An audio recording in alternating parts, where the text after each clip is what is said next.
What is up guys? Maayong udto. So udtong tutok. Atong quality ani alas 12 punto no. Uli sa ta kay mani udto.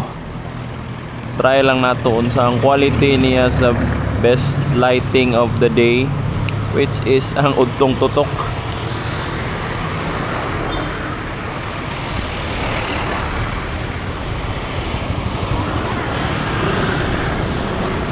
Migo, gawas ako. Oh, yeah. Salamat. Binabog kayo, piste. Ay, Lord.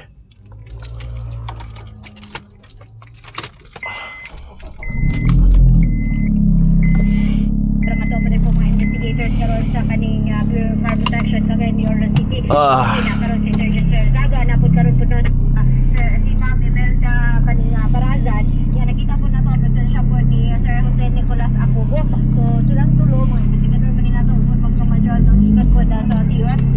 Nagpuli-puli po sila kagabihan po sa pagsulod karon ng nagatupang na yun si Sergeant Sir Zaga o si kaning si Ma'am Imelda kaning Barazan o ganatong sa mga petragitan barangay mga tanan sa dito sa kaning hapon din po nga kagawad po pagkamadyon sa doon. Na nag-relate man karon sa mga information wala po So unsa man guys, musta ang quality no?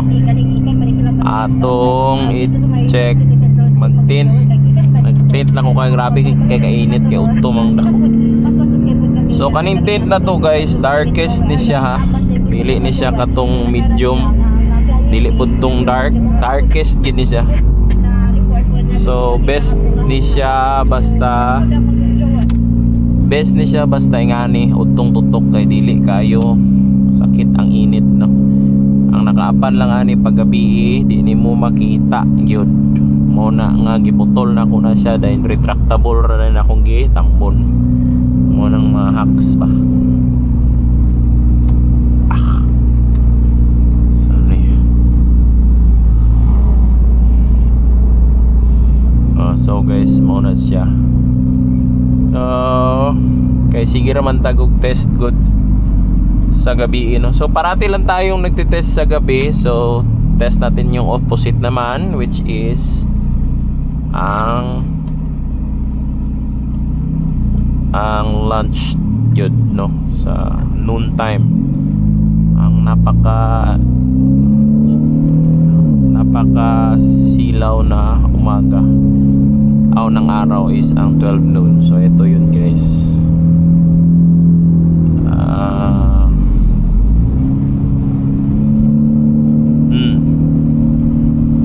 Uwi muna ako kasi doon ako tatanghalian no. Medyo gutom na rin.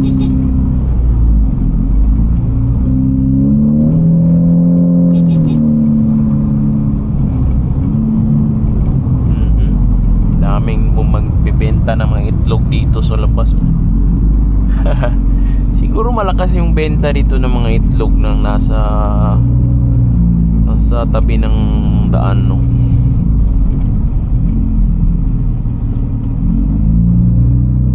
Kasi marami yung nagbebenta eh. Yung mama ko meron siyang poultry. Pwede ako mag-display nandun dyan. Ayoko na, joke lang kasi napakadami ko nang ginagawa sa buhay. So plano ko rin guys papasok ng mga club dito sa Cagayan de Oro no, at saka mag-vlog doon discreetly kasi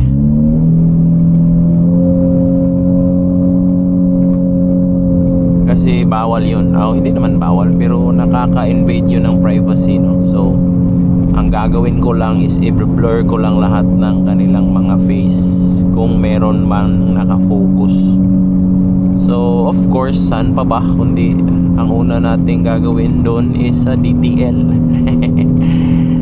Ang katabi lang ng ating Get Wild. So yun guys, expect that. Pero mahaba-habang edit yan kasi i-blur ko lahat ng mga mukha na makikita o mafo-focus no. Ayoko namang